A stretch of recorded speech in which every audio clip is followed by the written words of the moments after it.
सबसे पहले इतने दिनों के बाद वीडियो डालने के लिए मैं आप सबसे माफ़ी मांगता हूँ। वीडियो आने में इसीलिए इतना ज़्यादा टाइम लग गया क्योंकि मैं आप सबके लिए कुछ नया लाना चाहता था और फाइनली बहुत ज़्यादा ढूंढने के बाद वो चीज़ मुझे मिल ही गई, जिसमें आप सबको तो बहुत ही ज़्यादा मजा आने वाला है क्योंकि उसमें होने वाला है कुछ ऐसा। Arise.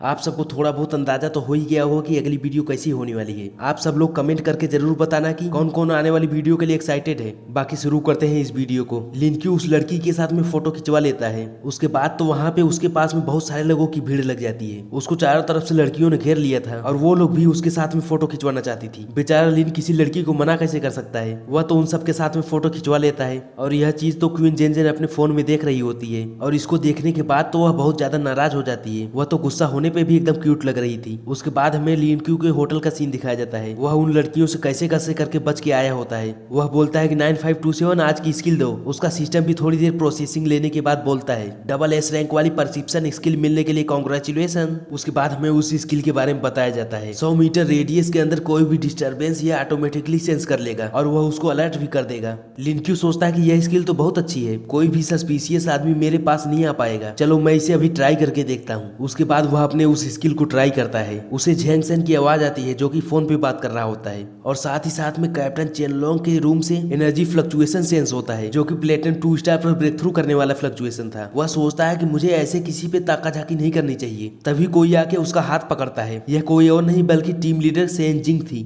वह बोलती है कि मास्टर तुम अभी क्या कर रहे हो। लिनक्यू बोलता है कि चलो बहुत सही समय पे आई हो, बाहर चल के थोड़ा सा घूम के आते हैं। वह सोचता है कि ऐसे मैं अपनी स्किल का थोड़ा बहुत टेस्ट भी कर लूंगा। मिस सेन जिंग बोलती है कि हाँ। उसके बाद तो वे दोनों लोग बाहर घूमने के लिए निकल जाते हैं। सेनजिंग बोलती है कि मास्टर ओलियोंग ने बोला था कि तुम्हारे पीछे तो बहुत सारे बुरे लोग पड़े हैं और तुमको ऐसे बाहर नहीं घूमना चाहिए। लिनक्यू बोलता है कि अब उससे डरने की क्या जरूरत है, उन सबको बाहर निकालने के लिए मुझे अपना पूरा पूरा बेस्ट देना पड़ेगा। मिस सेन को तो कुछ समझ में ही नहीं आ रहा होता है। लिनक्यू बोलता है कि अगर मैं घर से बाहर ही नहीं निकलूंगा तो वे लोग मेरे लिए कोई मूवमेंट ही नहीं दिखाएंगे। तभी लिनक्यू पीछे की तरफ किसी को नोटिस करता है। वहाँ पे कुल 2 लोग थे। उसके बाद लिनक्यू सेनजिंग को पकड़ के अपने पास में सटा लेता है। वह उसके कान में बोलता है कि सावधान रहना, कोई हम लोगों का पीछा कर रहा है। 2 बज रहे हैं और पीछे 2 लड़कियां हैं। शायद हम लोग जब से निकले हैं तभी से वे लोग हमारा पीछा कर रही है। मिस सेन बोलती है कि क्या मुझे कुछ करना चाहिए। लिनक्यू बोलता है कि यहाँ पे तो बहुत सारे लोग हैं, किसी ऐसी जगह चलते हैं जहाँ पे कम लोग हों। उसके बाद वे लोग टहलते टहलते किसी सुनसान इलाके में जाने लगते हैं। वे दोनों लड़कियां भी उनका पीछे करते करते वहीं पे जाने लगती है। उसके बाद सही जगह पे पहुंच के लिनक्यू बोलता है कि तुम लोग बाहर आ जाओ, कब तक ऐसे हमारे पीछे पीछे आती रहोगी। वे दोनों लड़कियां तो एकदम भोला भाला सा चेहरा बनाते हुए बोलती है कि लिनक्यू हम तुम्हारी बहुत बड़ी फैन है, क्या हम तुम्हारे साथ में एक फोटो ले सकते हैं। उन्होंने तो ऐसे कपड़े पहन रखे थे कि कोई भी लड़का पिघल जाए। लिनक्यू उनको आंखें दिखाते हुए बोलता है कि सही सही बताओ तुमको किसने भेजा है। वह लड़की बोलती है कि तुम क्या बातें कर रहे हो, तुम तो बहुत ही ज्यादा हैंडसम हो, इसलिए हम तुम्हारे साथ एक फोटो लेना चाहते हैं। लिनक्यू बोलता है कि तुमने जो डिस्गाइज किया है वो बहुत ही ज्यादा बेकार है, तुम्हारे चेहरे से जो हंसी निकल रही है वो बहुत अजीब टाइप की लग रही है। ऐसा लग रहा है कि तुमने चेहरे के ऊपर कोई मास्क पहन रखा है और दूसरी बात तुम्हारे शरीर की मसल देख के साफ साफ लग रहा है कि तुम लोग गन या फिर कोई और वेपन के साथ में प्रैक्टिस तो जरूर करती होगी। और सबसे ज्यादा जरूरी चीज, मेरी आंखें तो एकदम एक्सरे मशीन की जैसे काम करती हैं। तुमने अपने थाई में जो डैगर छुपा रखा है यह तो सबसे बड़ा प्रूफ है कि तुम सब लोग मेरे ऊपर अटैक करने ही आई हो। उसकी एक्सरे जैसी आंखों वाली बात सुन के वे लोग तो एकदम शर्माने लगती हैं। वे अपने शरीर को छुपाते हुए बोलते हैं कि छिछोरे कहीं के। उधर पीछे से सेनजिंग बोलती है कि जैसा मेरे मास्टर से उम्मीद थी, 1 सेकंड के अंदर ही इन सब की चाल पकड़ ली। उसके बाद तो वे दोनों लोग अपने चेहरे से मास्क हटाते हुए बोलती है कि क्या हुआ अगर तुम ये सब देख ही सकते हो, अंत में तो तुम मरने ही वाले हो। हम लोग देखते हैं कि उनकी पावर प्लेटिनम 5 स्टार और 6 स्टार की थी। लिनक्यू देखता है कि उनके डैगर के ऊपर तो पॉइजन लगा हुआ है। वह लड़की सोचती है कि अगर इस बच्चे ने हमें नोटिस कर लिया तो क्या हुआ, इससे कोई भी फर्क नहीं पड़ता है। किसने बोला था कि तुम ब्लैक रोज की हिट लिस्ट में मेन टारगेट बनो। उनको आते हुए देख के सेनजिंग बोलते हैं कि मास्टर पीछे हो जाओ। उसके बाद वह भी अपने पावर्स को एक्टिवेट करती है। उन दोनों लड़कियों का डैगर आकर सेनजिंग से टकराता है, लेकिन तब तक मिस सेनजिंग अपने पूरे तरह से डीमन वाले रूप में आ चुकी थी। वह तो डैगर में लगे हुए उस पॉइजन को भी एब्जॉर्ब कर लेती है। लिनक्यू बोलता है कि तुम तो एकदम पॉइजन की एडिक्टेड हो गई हो। इस चीज को देख के तो वे दोनों बहुत ज्यादा हैरान हो जाती है। वह बोलती है कि उसके शरीर में पॉइजन चला गया फिर भी कुछ नहीं हुआ। आगे वे लोग कुछ कर पाते उससे पहले ही मिस सेनजिंग बहुत ही तेजी के साथ उनके पीछे चली जाती है और फिर उनके ऊपर एक बहुत ही ज्यादा पावरफुल अटैक कर देती है। मिस सेनजिंग का वह अटैक इतना ज्यादा पावरफुल था कि वे दोनों की दोनों लड़कियां वहीं पे ढेर हो जाती है। उसके बाद वह लिनक्यू के पास आते हुए पूछती है कि मास्टर अब हमें क्या करना चाहिए इनके साथ में। लिनक्यू भी बोलता है हाँ क्या करें इनके साथ में। तभी पीछे से मास्टर ओलियोंग आते हुए बोलते हैं कि तुम ये सब चीजें मेरे ऊपर छोड़ दो। मास्टर ओलियोंग तो वहाँ पे अचानक से टेलीपोर्ट होके आ गए थे। लिनक्यू तो एकदम चौंकते हुए बोलता है कि मास्टर किसी के पीछे से ऐसे डराने से उसकी जान भी जा सकती है। मास्टर उन सभी को ले जाते हुए बोलते हैं क्या तुम ठीक नहीं हो, इससे पहले कि कोई और तुम पे हमला कर दे तुम जल्दी से जल्दी स्कूल पहुंचो।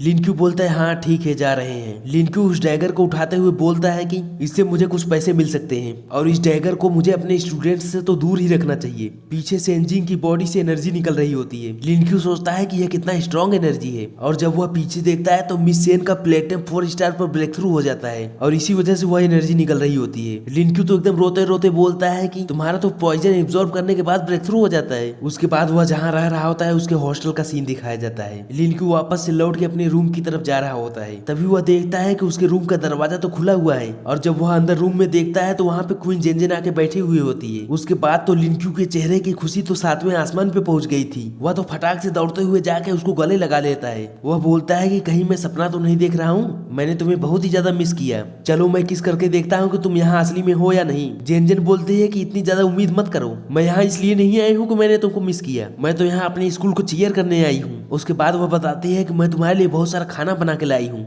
लिनक्यू तो बोलता है कि वाह तुम तो कितनी ज्यादा अच्छी हो, मेरे पास तुम्हें देने के लिए कुछ भी नहीं है, मैं तो सिर्फ तुम्हें गले लगा सकता हूँ, इसलिए आ जाओ। जेनजेन बोलती है कि मुझे बेवकूफ बनाना बंद करो, पहले ये बताओ कि तुम्हारे पीछे ये कौन है। उसके बाद वह जेनजेन और सेनजिंग की आपस में इंट्रोडक्शन करवाता है। सेनजिंग बताती है कि मास्टर लिनक्यू को प्रोटेक्ट करने की जिम्मेदारी मेरे ऊपर है। जेनजेन पूछती है कि क्या तुम कोई डेंजर में हो। लिनक्यू सोचता है कि अगर उसको पता चल गया कि यहाँ पे कोई खतरा है तो फिर वो मेरे लिए यहाँ पे रुक जाएगी और मैं नहीं चाहता हूँ कि वह मेरी वजह से किसी खतरे में पड़े। उसके बाद तो वह जेनजेन का हाथ पकड़ते हुए बोलता है कि एकेडमी में कौन सा खतरा हो सकता है। जेनजेन बोलती है कि मुझे लग रहा है तुम कुछ छुपा रहे हो, क्या कुछ बहुत ही ज्यादा खतरनाक है। लिनक्यू बोलता है कि ऐसी कोई बड़ी बात नहीं है, जब टाइम आएगा तो मैं तुम्हें बता दूंगा। जेनजेन बोलती है ठीक है, अगर तुम नहीं बताना चाहते तो मैं इसके बारे में नहीं पूछूंगी। लिनक्यू तो उसको गले लगाते हुए बोलता है कि चिंता मत करो, मैंने बोल दिया तो सब कुछ ठीक है, अभी तक तो हमारी शादी भी नहीं हुई तो मुझे कुछ कैसे हो सकता है। जेनजेन बोलती है कि तुम बस उसके ट्रायल पीरियड में ही चल रहे हो, मैं तो तुमसे बस शादी करने ही वाली हूँ। वे लोग ऐसे ही आपस में बात कर रहे होते हैं, तभी अचानक से कोई दरवाजा खटखटाता है। वहाँ पे मास्टर ओलियोंग जी आए हुए होते हैं। वह बोलते हैं कि लिनक्यू मैं तुमसे कुछ बातें करना चाहता हूँ। उसके बाद लिनक्यू मास्टर के पास में चला जाता है। वह बताते हैं कि उनसे थोड़ी बहुत पूछताछ करने के बाद पता चला कि वे ब्लैक रोज ऑर्गेनाइजेशन के असैसिन थे और उस ऑर्गेनाइजेशन में सभी के सभी मेंबर लड़कियां ही हैं। वे दोनों लड़कियां भले ही प्लेटिनम रैंक पे हैं, लेकिन वे लोग तो डायमंड रैंक वालों को भी सक्सेसफुली मार चुकी हैं। उन सबसे मैं कुछ और पूछ पाता, लेकिन उससे पहले ही पॉइजन की वजह से उन दोनों की मौत हो गई। और पॉइजन का नाम सुन के तो लिनक्यू बहुत ही ज्यादा शॉक हो जाता है। लिनक्यू बोलता है कि कहीं ऐसा तो नहीं कि हमारे आसपास का ही कोई इस क्राइम में शामिल हो। मास्टर बोलते हैं कि हाँ हो सकता है, इसीलिए तुमको अब से और भी ज्यादा सावधान रहना पड़ेगा। तभी वहाँ पे दरवाजा खुलने की आवाज आती है। जेनजेन वहाँ पे आते हुए बोलती है कि लिनक्यू तुम अभी तक गए क्यों नहीं। वह तो हिचकिचाते हुए कुछ बोल नहीं पा रहा होता है, जिसको देखने के बाद जेनजेन सोचती है कि यह फिर से मुझसे कुछ न कुछ छुपा रहा है। उसके बाद जेनजेन वहाँ से जाते हुए बोलती है कि मैं ट्रेनिंग करने के लिए जा रही हूँ। उसके बाद लिनक्यू उसका हाथ पकड़ते हुए बोलता है कि क्या तुम यहाँ पे थोड़ी देर और नहीं रुकना चाहोगी। वैसे यह बहुत ज्यादा जरूरी तो नहीं है, लेकिन सही में मैं तुमसे और भी ज्यादा बातें करना चाहता हूँ। लिनक्यू की ये बातें सुन के तो जेनजेन मुस्कुराने लगती है। उसके बाद वह जाते हुए बोलती है कि कल तुम्हारा फाइनल है, इसीलिए कड़ी मेहनत करके ट्रेनिंग करना।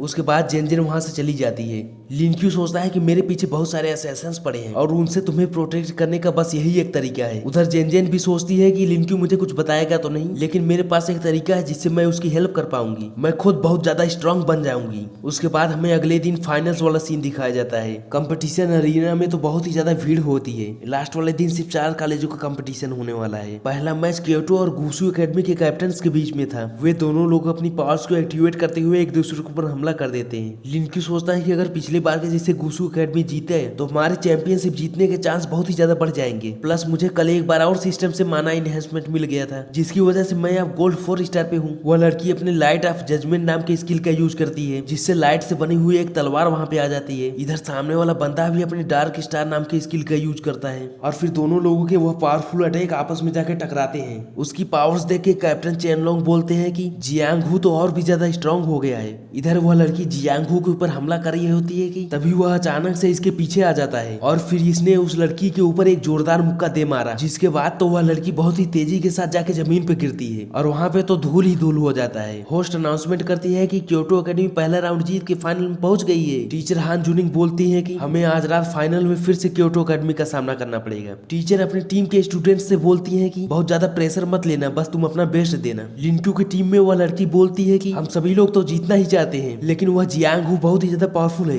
लिनक्यू सोचता है कि अभी के हमारे पावर के हिसाब से तो हम तो उनसे बिल्कुल भी नहीं जीत पाएंगे। तभी वह टीचर से पूछता है कि लीडर हान क्या आज ही फुल मून वाली रात होगी। उसके बाद तो टीचर जो बोलती है वह सुन के लिनक्यू एकदम खुश हो जाता है। उसके बाद तो वहाँ पे और भी काफी सारे मैचेस होते हैं। फिर बारी आती है जियांग हू और कैप्टन चेनलोंग की। उनके बीच में 1v1 कंपटीशन होने वाला था। जियांग हू बोलता है कि हम लोग अभी ग्रेजुएट होने ही वाले हैं, चलो एक अच्छा फाइट दिखाते हैं। उसके बाद दोनों के दोनों लोग अपने पावर्स के साथ में एक दूसरे की तरफ बढ़ने लगते हैं। जियांग हू और चेनलोंग दोनों के अटैक आपस में जाके टकराते हैं। उसके बाद तो दोनों लोग ही घिसकते हुए पीछे की तरफ चले जाते हैं। जियांग हू बोलता है कि यह इतना भी ज्यादा बुरा नहीं था, तुमने तो कुछ ही दिनों के अंदर ब्रेक थ्रू कर लिया है, इसीलिए मैं भी अपना पूरा जोर दिखाऊंगा। और इतना बोलने के साथ ही वो अपने फुल पावर के साथ अटैक कर देता है। इधर कैप्टन चेनलोंग भी अपनी पूरी पावर्स का यूज करते हुए 9 कोल्ड्रंस को समन करते हैं। यह एक पावरफुल फर्नेस टाइप का होता है जो कि अटैक से बचाता है। और इसी के साथ में यह वीडियो यहीं पे खत्म होता है। आगे वाली फाइट तो काफी ज्यादा मजेदार होने वाली है, इसीलिए अगर आने वाली वीडियो के लिए एक्साइटेड हो तो फिर अभी के अभी चैनल को सब्सक्राइब करके बेल नोटिफिकेशन को ऑल पे सेट कर लेना। हम आप सबसे मिलेंगे अगले वीडियो में, तब तक के लिए बाय बाय।